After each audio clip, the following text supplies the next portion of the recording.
Could we please play the audio of John Kerry talking about the great foreign policy of Obama? Listen to this. Hi, I'm John Kerry. Hi. For the 8 years of the Obama-Biden administration, we led by example. Did you? We eliminated the threat of an Iran with a nuclear weapon. We built a 68-nation coalition to destroy ISIS. Right. We forged a But you 195-nation do it. agreement to attack climate change. Oh, We climate stopped change is Ebola solved. before it became a pandemic.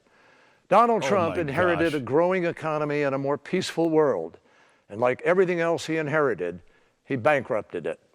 When this president goes the overseas, worst. it isn't a goodwill mission, it's a blooper reel.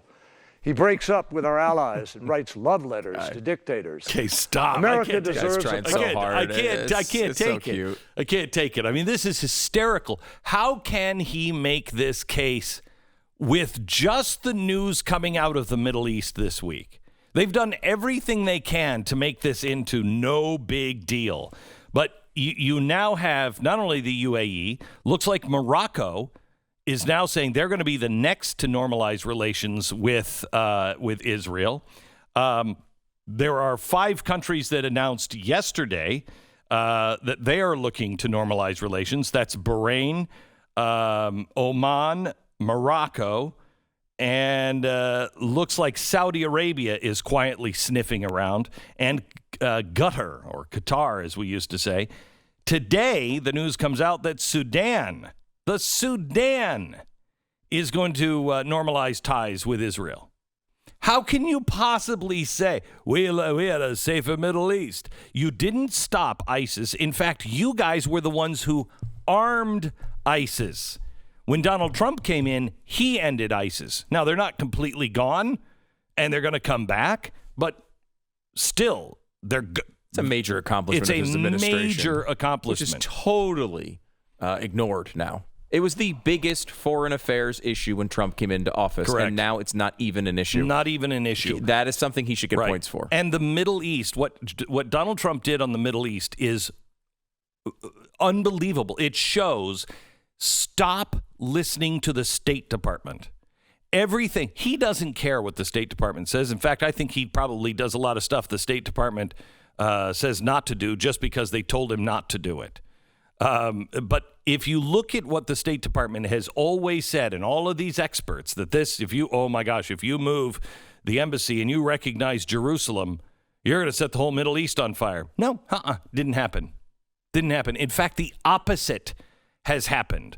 Oh, if you annex the West Bank, Judea and Samaria, if you let Israel take those, it'll be war. No, And I swear to you, what he did with Judea and Samaria and the settlements and annexing that part of Israel is Tiffany's, his Tiffany's experience, his threat to Tiffany's. I'm going to build, instead of the Trump Tower, if you don't give me the airspace, the ugliest building ever. I think he and Benjamin Netanyahu, I think he got him on the phone and said, let's just tell everybody we're going to annex it. I'll support you. Let's go. They're not serious about any kind of peace. Let's take it. See what happens. Yeah, there's a nugget just like that in the John Bolton book, too, where I want to say it was early on in the North Korea time. It was one of the foreign affairs issues, one of the major ones we've all been talking about, where he says to his people, look, what do you need? What do you need to make them to do this? How about I threaten this? Just say, I'll just threaten this, and I'll hold on to it. I'll be the crazy guy. I'm fine with that. Like this is the way he does things. It is. And he's fine being the guy who's looked at as the crazy guy if he can get those things done. And look, even the New York Times went through this and gave the credit to the Trump administration and all the work that they did, and said the entire thing happened during the Trump administration. So there wasn't like a big lead up of like, okay, here's the Obama stuff that built the foundation for this. The only thing that built the foundation for this was how poorly they did with their Iran strategy, which allowed this all to occur. But I mean, this all happened from 2018 on. So there's no way for the Obama administration to take credit for this. This is the exact reverse of everything that they tried to do in the Middle East. And it's one of those times where every right-wing pundit who said you should do X, Y, and Z Was right.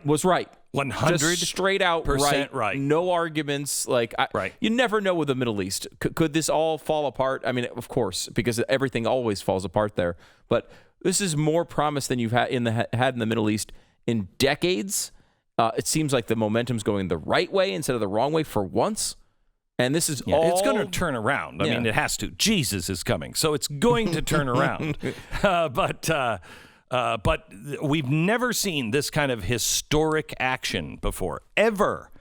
And John Kerry talks about, how he's insulting our longstanding allies. England, Barack Obama, England. I know they punch above their weight, but please don't talk to me about our traditional allies. What you did with Iran versus probably the strongest ally we have, Israel, left everybody wondered what the hell is going on. You left our allies in the dirt. Donald Trump is just trying to say, you know what, pay your fair share. Pay your fair share, because I don't think any of this works. And you know what? I'm beginning to believe that he is operating under that Tiffany strategy to be able to get what he wanted. He bluffs, but you don't know. He has a twitchy eye. You don't know if he means it or not. And so you take him at his word and you're like, he's crazy, man. He just might do it.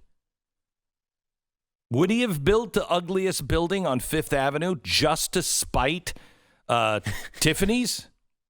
I don't think so, but he might have. He might have.